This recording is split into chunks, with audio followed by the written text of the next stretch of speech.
Today we're in the Chapter 13 AP Chemistry packet, and we're going to be talking about chemical equilibrium.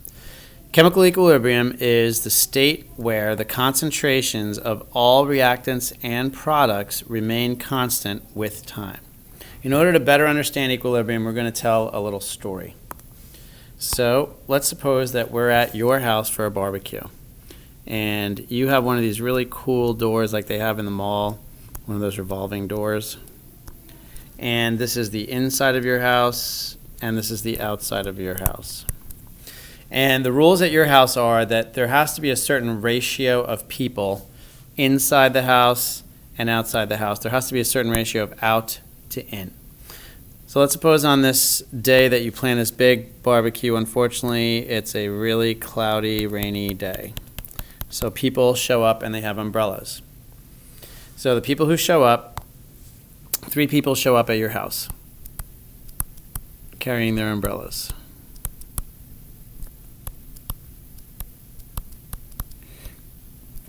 Okay, when these people show up, you tell everyone, hey guys, listen, since it's a rainy day, we're gonna have a ratio of 1 person out to 2 people in.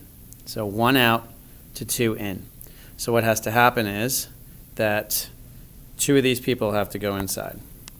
Oops. So this person and this person are going to go in the house and put down their umbrellas. And now you have your correct ratio of 1 person out to 2 people in. Okay, let's suppose that 3 more people show up, but they come in through the basement. So now you have 3 people inside the house. So these 3 people come in. 1, 2, 3, and they show up, but we're not at our good ratio right now. We need to be at a 1 to 2 ratio, which would be the same thing as a 2 to 4 ratio. So one of these people has to go outside. So this guy goes outside with his umbrella, and now we have 2 people out for 4 people in. All right, let's suppose that all of a sudden a bunch of people have to go home because they have homework to do, and they all leave from inside. So 1, 2, 3 people leave with their umbrellas. 1, 2, 3. Now look at what we have.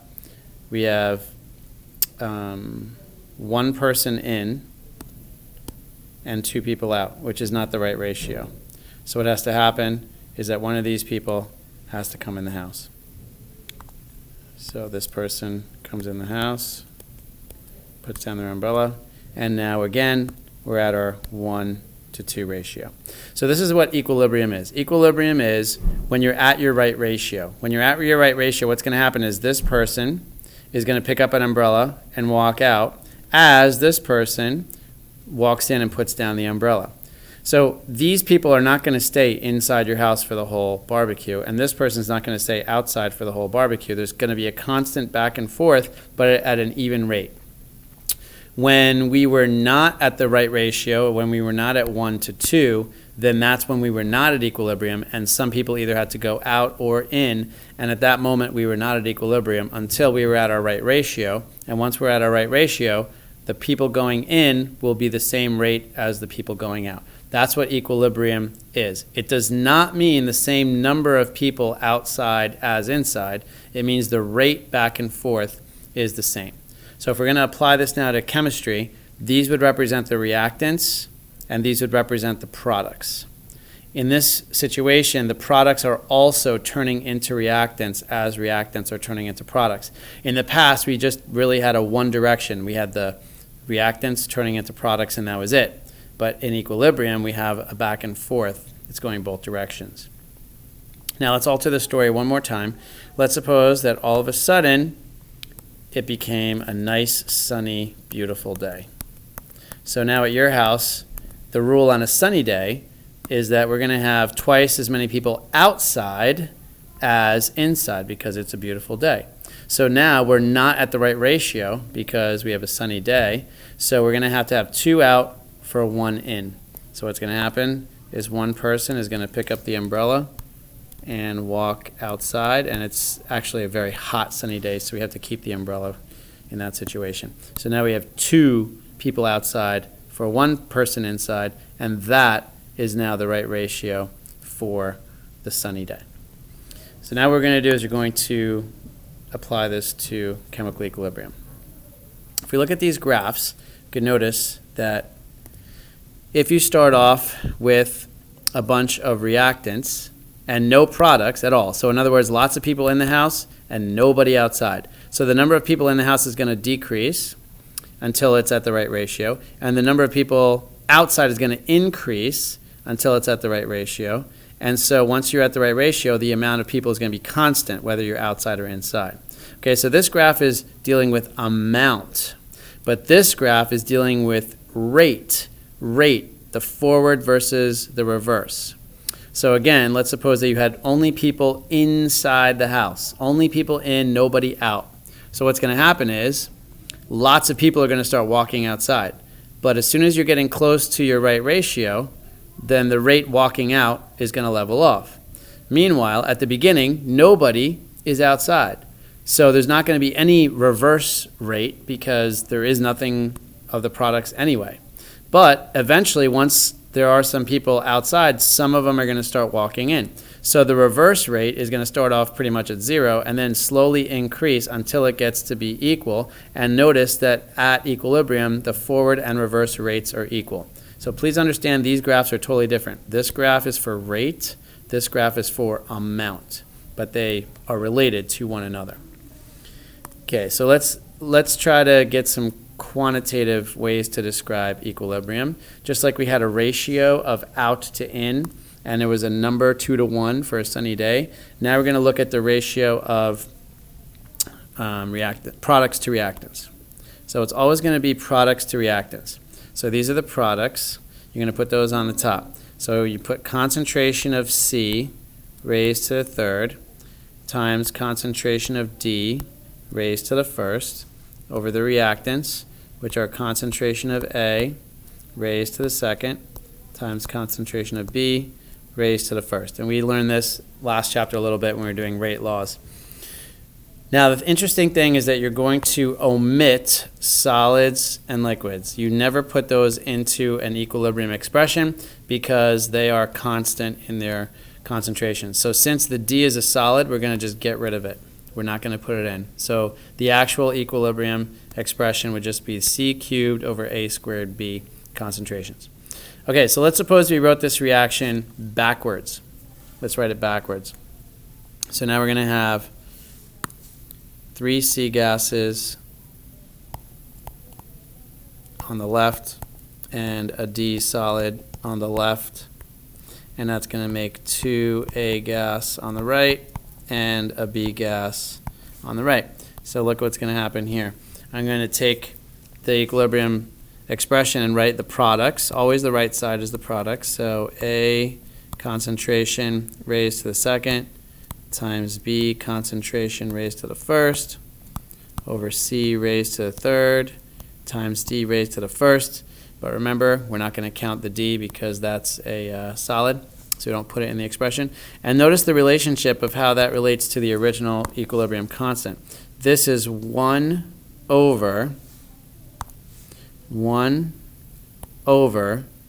the KEQ that we had initially. Okay, so that's the first one. I'm going to call this second one prime, K prime, so we don't get mixed up. All right, let's go and see what happens if we double the reaction. So I'm going to move this up, and let's double the reaction. So we'll take this one, and we'll take the original one and make it a 4A gas plus 2B gas yields 6C gas plus 2D solid. So if we're going to write our K double prime right here, we're going to put the products, which is C raised to the 6th times D squared over concentration of A to the 4th, concentration of B to the 2nd. Again, we're going to get rid of the d because the d is a solid. And look at how that compares to the original KEQ. The original KEQ, if we took that one and squared it, that would be the same thing. So here's what happens that you need to understand. When you have an equilibrium, you always put products over reactants. You raise them to their coefficient power. You omit solids or liquids, so you keep gas and aqueous. That's what you keep. If you took a reaction and wrote it backwards, what you're going to do is you're going to inverse this expression. So that's what you would have here. Okay, of course you could write that, by the way, as KEQ to the negative 1. That's the same thing. All right, and lastly, if you were to multiply an equilibrium by a coefficient, that would become the new power to which you would raise the equilibrium constant. And these constants are numbers. We don't have any written yet, but these are all going to be numbers. And this is called the law of mass action that you see here. Okay, lastly, we're going to see how to use Hess's law for equilibrium. So Hess's law, remember, is when you add up reactions and cancel out intermediates. Okay, so when you add this up, you're going to get A gas equilibrium with 3C gas.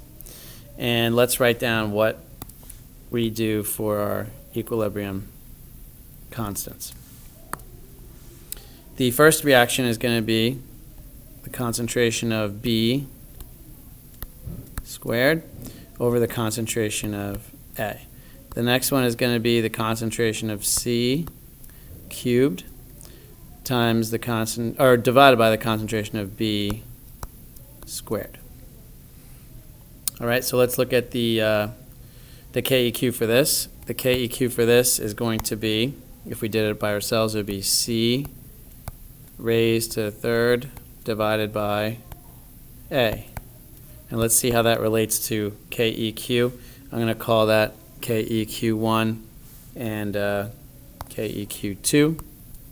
All right, and you'll notice that if you multiply this, KEQ1 times KEQ2, that's going to equal B squared concentration over A, that was from the first reaction, times C to the third over B squared.